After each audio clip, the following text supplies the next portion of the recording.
welcome everybody. So I think I'll just quickly introduce the moderator. So I'm Elaine Chang, CEO of TaroWorks. We are a subsidiary of the Grameen Foundation, but we develop a software that helps social enterprises, nonprofits, really collaborate better with their field teams. So if there are people in the communities, agents, how do you collaborate when there is a lack of consistent connectivity? How do you share that data? How do you use it to make decisions, data-driven decisions?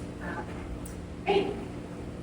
Well, I am the other moderator for today. I am Grace. I'm the co-founder of NetaCarbon. So what we do is we source carbon project investment opportunities for corporate companies. So think off-take contract, pre-issuance credits, because we think that is the way to go to ensure transparency and quality, traceability of projects from beginning to end. A lot of the off-the-shelf carbon credit you see right now, corporate companies are really scared of engaging them because you don't know whether you get into issues with transparency and greenwashing and all of the risks that kind of come with the issuance of the credits. So that really, the pre-issuance and off-take really gives an opportunity for companies to have better visibility of the entire process.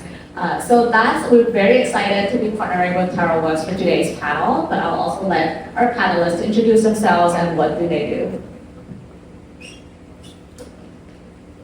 Hey there everyone, my name is Bonnie Lay and I'm the principal for RMI's Carbon Markets Initiative. And so what we focus on is how can we bring greater trust and transparency to carbon markets. And unsurprisingly, we also do love data. We really do believe that that's going to be really fundamental for being able to differentiate the high quality credits in the system from those that are not performing well. And we really hope that being able to bring that, bring light into that system is going to allow for us to have carbon markets continue to be a very valid financing mechanism for really important climate activities. Before working at RMI, I was on Microsoft sustainability team, so got a lot about corporate sustainability strategy. And before that, was a conservation biologist, and so I personally am very driven by the idea of really getting money to where important action is done on the ground. Thank you, Bonnie, and Grace and Elaine. My name is Tim McLellan. I am the CEO of Trees for the Future. We are an INGO working in 5 countries in Africa, 2 on the West Coast, Senegal and Mali, and 3 in Eastern Africa, Kenya, Tanzania, and Uganda. We are undertaking right now our first carbon project. We're working with hopefully about 80,000 farmers in Western Kenya along the watershed of Lake Victoria to implement agroforestry activities with smallholder farmers. We are, as of just this week, under validation. We submitted a PED under Vera's DM42 back in March of this year. So we are right now in the maw of trying to really upgrade our whole data system to meet these new standards of Vera. So I'm very excited to talk about that, talk about our challenges, our successes, what we still have left to do. It's new for us, but very, very exciting. And if we can get it right, I think we're hopefully going to meet those standards that Bonnie's talking about that are increasingly so important in carbon markets. It's a pleasure to be here and eager to talk a little bit about our project and take questions, answer questions. Thanks, Tim. Welcome, Elaine. Tim, let's get into it. So we mentioned the project that you are working on right now, and you also earlier this year won an off-take contract with Microsoft. Can you talk about a bit about how that came into fruition? What are some of the learnings that you've had along the way? Sure. Our project is intensive in terms of its expenses early in the program. Under Vera, we now have to continue an agroforestry initiative with our farmers for 40 years. About 25 years of that will be a crediting period, and then an additional 15 years will be to ensure permanence of the trees and the plantings that are underway in the project. So the expenses coming up front before any credits come is a fundamental challenge for us as a developer. So we have a partner who took a big risk on us a couple of years ago. They're called Tona Climate. They invested in us off of their balance sheet to get our project underway. With their assistance, we've done the PDD, we've gotten our farmers mobilized, and they've begun the marketing process for the anticipated credits. And a big win for us was for Microsoft to come in to buy a big share of the 2027 and 2030 anticipated offtake for our program. They've made a commitment to do that. That commitment is to our partnership collectively with Katona and us. And it's been a very helpful market signal for us that this project is something that they have vetted, so they've been on ground, they've seen our farmers, they've seen our process, they're communicating a level of trust in what we're doing in advance of the validation, which of course is the meeting market signal that we're hopeful to have, after this audit is done this week and the project report is submitted to Vera. So I don't know, roughly end of this year, early January, we hope, all that will be wrapped up. But meanwhile, we've had a lot of interest in our project because Microsoft has sort of come in and stepped up, done their own vetting and said, hey, we think this is going to be a project ready for the coming quality requirements. Really interesting work. Love the insight that you share on how the project comes together. It really gives, I guess, a lot of project developers here to understand how to create and put everyone together. It's really a collaborative effort. So thanks for sharing that. Bonnie, turning to you, you recently published a buyer's guide for data and transparency for carbon buyers. So maybe share a little bit about your work with RMI. What's the insight that you find? What should we know from this research that you've done?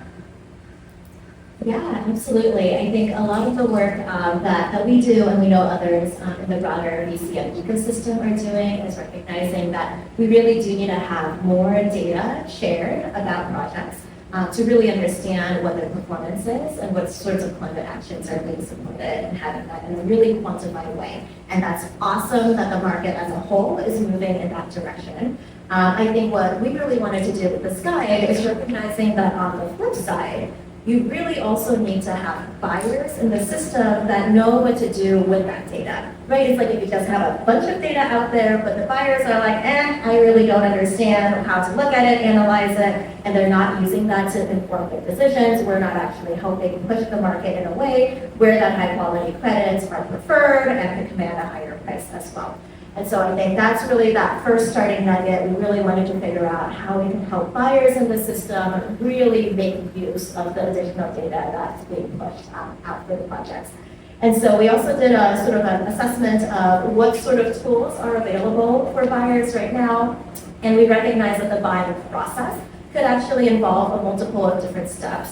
And where we really decided to zero in on is recognizing that, it is important for companies to set their overall sustainability strategy. There's various approaches you can take to that. And it's important for buyers to then think about what are the specific attributes that you really want to have in credits that would match the priorities that you've set.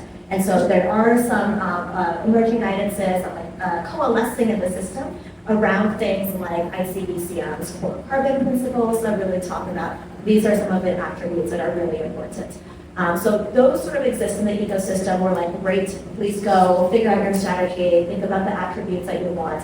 What we saw sort of missing is, but now how do you figure out what projects meet the attributes that you have now determined you want to meet? And the data landscape is incredibly difficult to navigate as a buyer. You have data that exists in so many different places from so many different providers. You have project developers, of course, who publish, they have their PDDs, they have various data they're putting out. But you also have other actors in the system, like ratings agencies, like validators, like other third-party MRV providers. And you're trying to figure out, how do I even go figure out how to collect all of this data and then figure out how you actually interpret that. So that's really what this buyer's guide is focused on. It's specifically on that data investigation stuff and really showing buyers, this is how you go and source your data, this is how you collate your data together, and this is how you work on being able to analyze the data so that when you make your purchase decisions, it really is in a data-informed way. It sounds like you've both done a lot, but there's still a lot to learn, still kind of navigating all of it. I'm curious, we're here to talk about high quality carbon credits. From your different points of view, like representing buyers and from the project developer point of view, what does high quality carbon credits mean to you? Yeah, that's a really good question. And I think that's something that we've actually found as we were speaking with others in the ecosystem. High quality can actually get really personal in some ways. So I think it's like there's like certain pieces that you could really align on in terms of the performance itself. So again, I think like ICDC's core carbon principles that I mentioned earlier, that's a really good starting point to really think about some of the attributes of credits that are actually performing the climate action that they purport they do, and in a way that you understand that the climate financing in the form of the carbon credit actually is vital for the action that they're supporting. And so I think there's some pieces there around the fundamental validity of the carbon credit itself that's really important, and especially given some of the recent press and exposés that have come out that have brought doubt to the VCM system. I think this is something that's like really important, is like really getting the validity of the credit established first. But I think from there, and I think this actually is something that's good, is that we're seeing a little bit of diversity in the system, is that organizations can have very different sustainability priorities. And I think it's at that step that it's not there's a single right way to do it, that there really is, like as an organization or as an individual, there could be different motivations that are driving you. Maybe if you're like Microsoft, you're like, well, for us, high quality means it has to be a certain definition of carbon removal. That's really important. For other organizations that are buying, that we've spoken to, what high quality means for them and what they're prioritizing could be projects that have additional community impact. And that's really important for them to be thinking about. Other projects, other buyers are really interested. Biodiversity credits, for example, aren't quite as fully established yet, but that's a dimension that they really care about. And so they really want to think about nature-based projects. And so I think this is a space where I think being able to have the flexibility for high quality to be able to really meet the sustainability priorities of the buying organization is really important as well. Thank you both. I love this question. I've been using, over the last year or so, as we've had continued publicity around, are you all hearing this? Around, the new scandal of the month in the voluntary carbon market.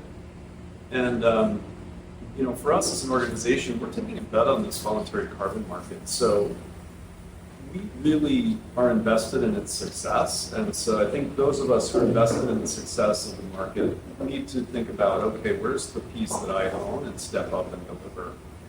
And, for an implementer like us, we're new to the carbon market, as I've said, but in my sort of long life working in development projects, I've always had an orientation towards data and evidence. But I would say in the carbon market, the way we step up, that just goes to a new level.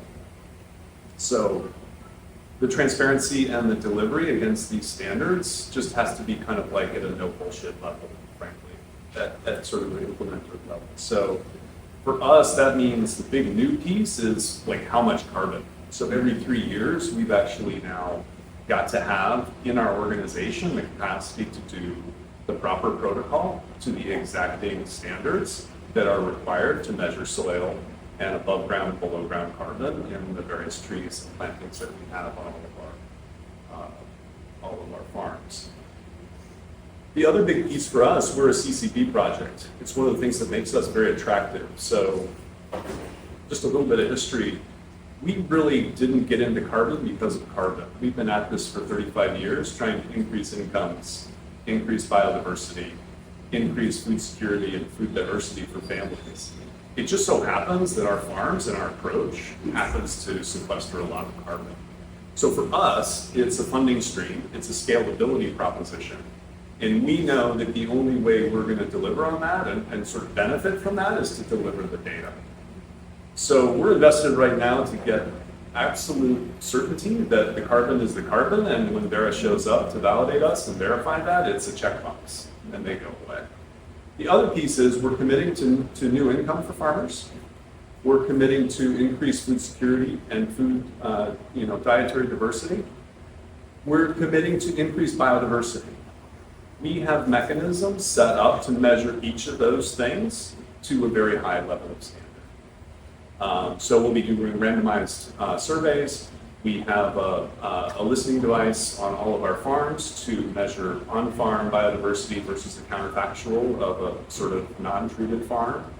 And then finally, there's permanence, which is really challenging for us. And Elaine and her team have been very helpful. We have been able to upgrade our TaroWorks system to actually handle a geolocated situation for each farm. So of our 80,000 farms, each of them has a polygon that is geolocated, and we'll be able, as the technology improves, to observe terrestrially the permanence of the plantings that we have throughout. We're hopeful that the cost of that will decrease over time, and we'll be able to manage that with crediting revenue that we'll have going out. The other thing that we're doing is the farm value, that is their portion of the credits, is going to go back to them through M-Pesa individually. About 50% of our farmers are women, so that has a lot of meaning for the gender dynamics within the particular group that we're working with. It tends to be highly patriarchal. Men tend to own land. This is kind of countercultural. So the whole kind of grievance procedures that are required through Vera are also a very important part of our documentation. And if things are happening culturally that we need to know about, if women are having troubles, that has to come through our grievance process, and Vera will be testing for that. So in all these kind of important areas, I think for an NGO, this is like a new world, but we're sort of facing it. We're building in the wherewithal to deliver on all these initiatives. And going back to my initial point, I think this is our little piece of kind of contributing to a community of practice in the global voluntary market. This can be good for everybody. I think projects need to own that this thing at the coalface is kind of where all this integrity in the market starts. Hello, I think this is not working, so I'll just project. But I love the sharing because we get to see here like how project developer approach high quality, and what you like Bonnie would use that like buyers also have their different standards, especially different buyers could be looking for different things. So Tim, come back to you when you talk about like a lot of the new practices that you put in place, right? They're not like really required by verifiers, but you kind of go the extra mile to do that, and that comes with costs and new processes and all of that. So maybe walk us through a little bit of your experience of like tracking data, ensuring data accuracy. How do you think about like the trade-off between like the cost and the data that you can collect? And how do you kind of maybe convince the rest of your team that this is sort of what you need and to kind of win the offtake contract, or just like do the right thing and prove that you're doing the right thing? Yeah, thanks. I think to start with, I think data and using information, if we're at our best, it's part of our DNA. So I wouldn't say we started from zero, but I would say that understanding the standards that the market is going to require, not just today, but as they evolve. So for example, we started our project and we were going to do 25 years. Well, we're halfway into it, and a year ago, Vera said, oh no, by the way, it's now 40. So, okay. And in year 40, you got to make sure there's no, loss events. All right, well, how are we going to figure that out? I think one of the things that we have to be is very nimble and ready to kind of pivot as the standards continue to evolve. So Vera itself is catching up. So for example, we got a buffer pool. Well, if we use the buffer pool and it's a voluntary loss, we're going to have to replace credits in that buffer pool. In 25 years, what are those credits going to cost? Right now, we can buy any old credit because Vera hasn't stated that it has to be an equivalent CCB credit. Well, I can go out for a couple of bucks and buy something and then reestablish my buffer. I kind of think in another 5 years, Vera's going to say, you know what, the market's not going to allow you to do that. If you're replacing it, might need to be an equivalent credit. Well, that's a very different deal if I don't have any revenue and I'm in year 35. And I've got to go out and find credits to replace my buffer.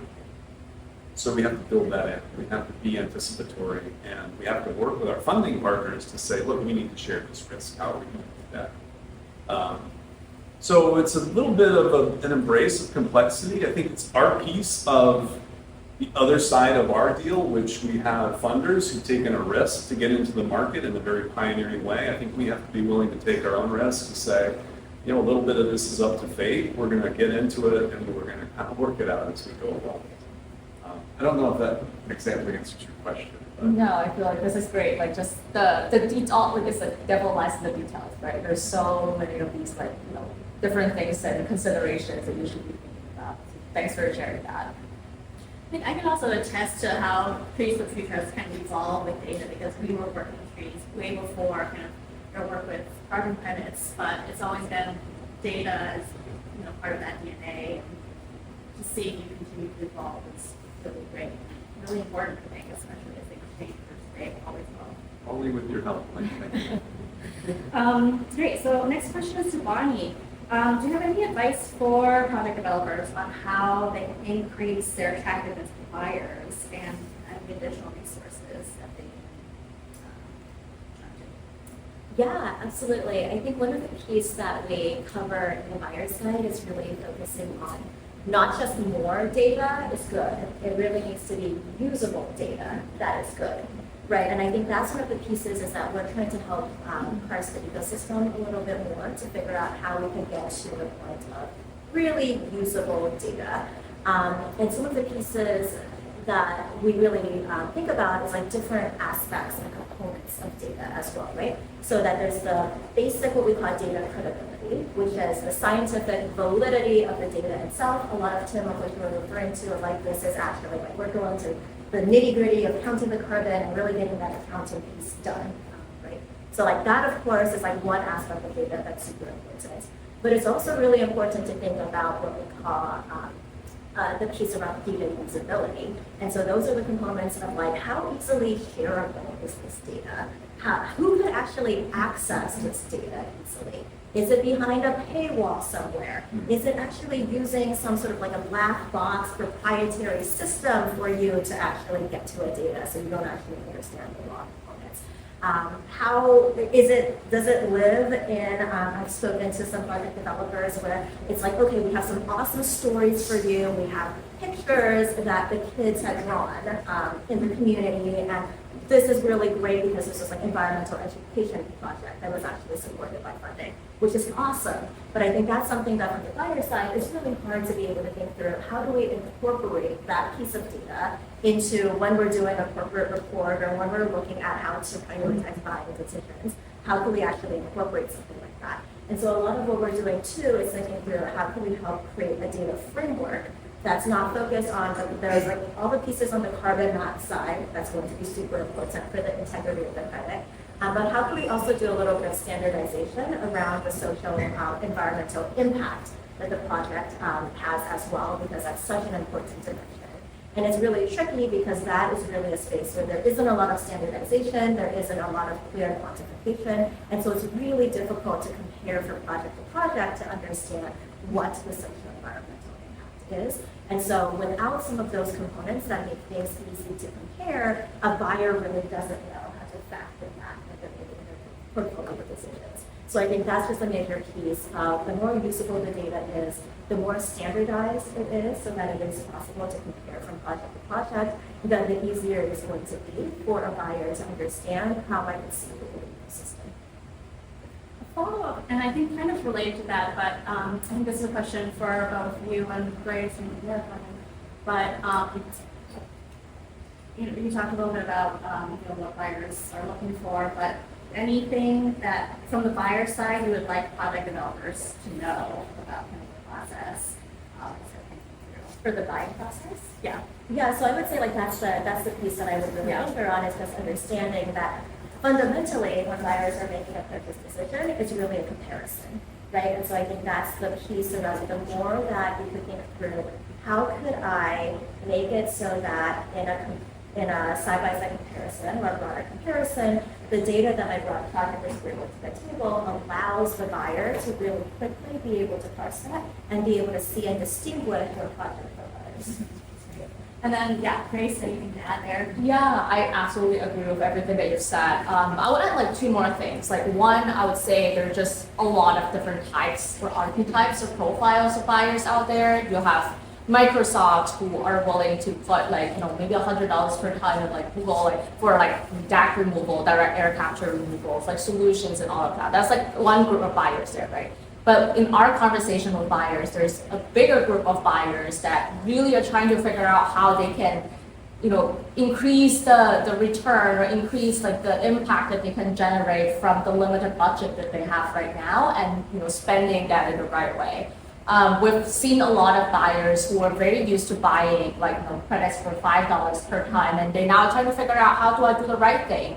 But increasing to like $20 per ton, it's already a 4 times increase in budget. So that's a real question that I feel like a lot of them really are struggling with, is to figure out how do I balance this, budget, like a very realistic budget that I need to manage as a corporate, and like the impact and the narrative that I want to bring out. And so like I think the second piece that I really want to share is like how do you increase, as what Bonnie has mentioned, your attractiveness relative to the other projects, right? So one thing that we've seen is that if you can kind of link it closer to, let's say, a company's like supply chain, like where they source their products from, like what is like their product attributes and like marketing, branding aspects of it, then you can unlock the budget not just from the sustainability team, but you can get that from like the product team, from the procurement team, the marketing team, and really all that comes together to contribute to showing what is the return to the company, to the top line of the company by investing in like a carbon project. So I would say it really comes down to different types of buyers, the budget that they have, and be thoughtful around what their objectives are and figuring out like how to move forward from there. So definitely a lot of interesting strategies that you can like pursue. Super interesting. Tim, your response to that. So similar question, I guess. So from the project developer side, is there anything that you would like buyers to know about what? Yeah, maybe I can speak directly to our current partnership experience with our investor. I think it's been a really terrific partnership, for the reason that things almost after the day after we signed the agreement, they kind of didn't go as expected. And I think planning for the uncertainty kind of on both sides, I think opens up new avenues of partnership for an implementer who's kind of, in our mind, it's like, okay, how are we getting the trees to there in the right place at the right time? How about the right quality? Oh, we thought it would go like this, but it's going to cost more now. Then when you pivot and talk to your investor about that, what's the response? Is it, well, too bad for you, really sucks to be you, or let's work that out? We kind of really need the second answer. And we found, to our delight, actually, that that's working great in our current partnership. I think as we continue to expand into carbon projects, I think it'll be a feature of what we're looking for. Because things do go wrong. They don't go as expected. And frankly, each project like this is kind of a science experiment. You start with a hypothesis. You're testing that hypothesis by getting into it, putting resource against your idea. And then, I got a more efficient way, or if I could just do it like this, it'll be better, but I need a little more investment. That open, continuing conversation kind of makes for success in my view. Yeah, I guess like one thing that really stands out is like the importance of finding the right partner, right? Like you said, like making sure they're here to support you, but not to sort of question why things are not going the right way. So. Well, and I think the buyers have different interests, clearly. So, I think there are some buyers who like, I need some credits. Where can I get some credits? Can you give me some credits? I think we have a different situation where we have a more intermediated partner who's more kind of staffed and kind of skilled to kind of be in our shoes a little bit. So they have people who understand what we do and how we do it, as well as understanding the boardrooms of people buying credits. So that's a unique situation. I observe around the marketplace now, I think there's lots of intermediaries, and I think those are really needed right now to help kind of have this conversation at the right level. If there are buyers who just want credits and they want somebody else to kind of care and feed me, okay, let's do that. I think there's room for a lot of these players that are kind of crowding in and seeking an opportunity to add value. I think right now, all the different levels of the market are adding value, from the regulators to the intermediaries to the financiers to the credit buyers. And it's kind of exciting to see how it's all sifting out and each playing their role. And I think as we look ahead,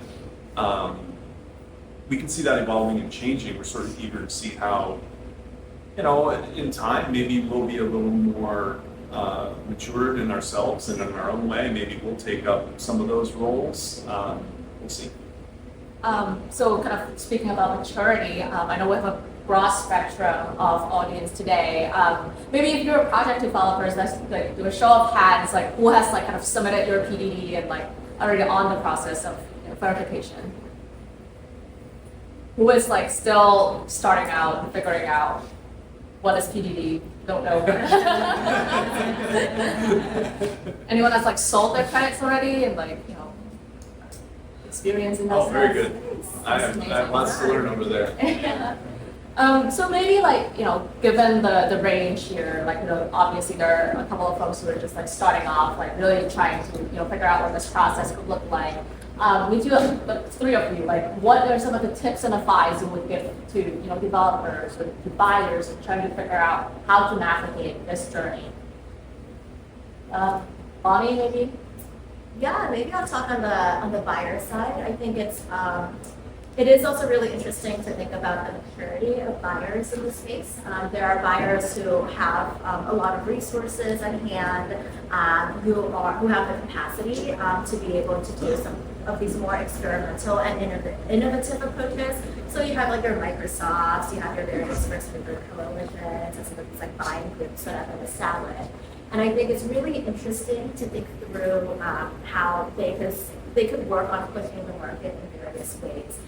Thinking around being able to have more contracting structures that allow for earlier financing, recognizing that projects really need to have capital flowing to be able to support some of these activities and be able to really block and really some traction earlier on in the process. And again, some of these larger players have the capacity to do that. And I think there's a role there to play for being able to really work on seeing, because one of the things that makes it kind of interesting to be in the BCM space is that it is sort of a sandbox. We're all kind of continuing to figure it out. It's voluntary by definition, and so there's a lot of like evolving pieces that are in action here. And so I would say like, yeah, there's like a lot of pieces that are moving on that more mature side.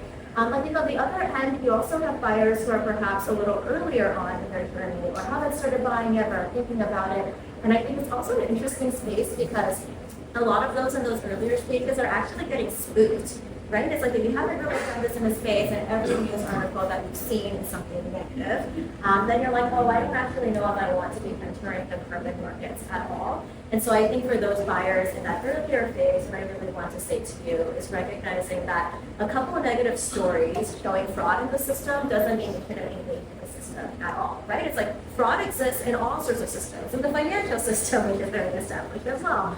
But I think that's like, we actually are very happy when cases of fraud come to light and seeing all of these advances that are happening across the rest of the DCM ecosystem now around these more rigorous ways to operate. I actually think that's actually a demonstration of what this is something that we should get into.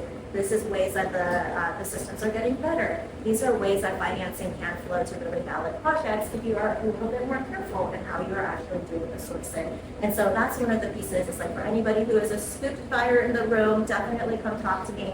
I really do believe in the system, and I think that we could get money going to really great progress.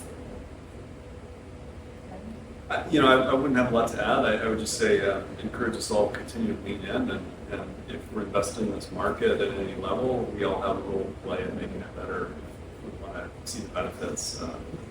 It's a community, and it's sort of like the global commons. If we can all do our piece, I think that's how we can see a better market in the next 3 to 5 years. I think from my point of view, I think especially on that note, for me, high-quality carbon credits means data that's collected with integrity. So I encourage anyone who's kind of thinking about starting to think about like what are the systems. Like this is such a data-intensive process, and it's not like, oh, I'm just going to report. How are you getting that information? Like what are those channels that you might need to get it from? Is it field agents who are already maybe going around doing trainings, distributing products? Is it IoT? If you're doing IoT, is there consistent connectivity that you can get it? How much does it cost to have something connected 24/7? So kind of think through the operations of like how to get that information as well. And then once you have it, how you're going to manage it, store it, so that it can be aggregated, disaggregated, however, like, I think with that integrity piece, you need to have very specific, like a granularity into your data to prove to auditors, to people who are purchasing these that, you know, you didn't sell this, you didn't maintain it, it's working, all of that, so that has to work. And think through all of that as you're Yeah, well, very insightful sharing. Now I'm just gonna open the floor for questions.